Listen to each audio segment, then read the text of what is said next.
আসসালামু আলাইকুম বন্ধুরা, সবাই কেমন আছেন? আশা করি সবাই ভালো আছেন। আমি আল্লাহর রহমতে অনেক ভালো আছি। সবাইকে স্বাগত মায়ের হাতের রান্না চ্যানেলটি সাবস্ক্রাইব করে পাশে থাকা বেল আইকনটি বাজিয়ে দিন আর সাথে লাইক কমেন্ট করবেন। আজকে আমি রান্না করব আলু দিয়ে নিরামিষ তরকারি। তাই আমি আলু কেটে নিয়েছি, কেটে ভালো করে ধুয়ে পরিষ্কার করে নিয়েছি। চুলায় আমি একটা কড়াই বসিয়েছি, তারপর পরিমাণ মতো রান্নার সয়াবিন তেল দিয়ে দিলাম ও দিয়ে দিলাম বড় কেটে রাখা পেঁয়াজ কুচি, দিয়ে দেবো হলুদ গুঁড়ো 2 টেবিল চামচ ও দিয়ে দেবো 2 টেবিল চামচ মরিচের গুঁড়া। ভালো করে কষিয়ে নেব।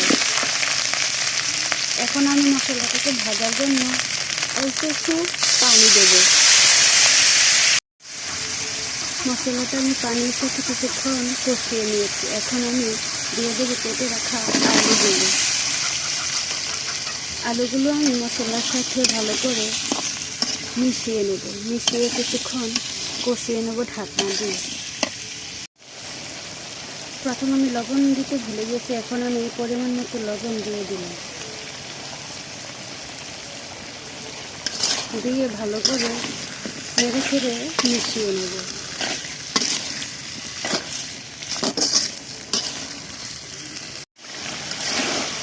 তরকারি কষানো হয়ে গেছে।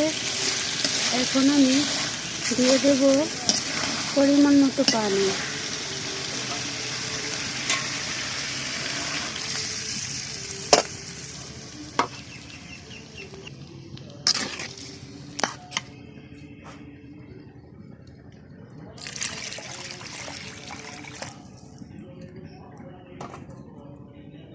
পানি আমি দিয়ে দিয়েছি। এখন আমি ঢাকনা দিয়ে রান্না করব। দেখুন তৈরি হয়ে গেছে আমার নিরামিষ আলুর তরকারি।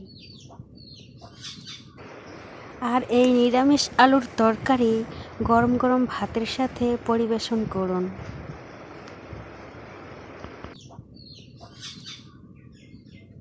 আর একবার আপনারাও এভাবে রান্না করে খেয়ে দেখবেন, খুব মজা হবে। সম্পূর্ণ ভিডিওটি দেখার জন্য ধন্যবাদ।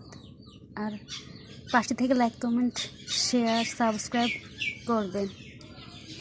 আসসালামু আলাইকুম।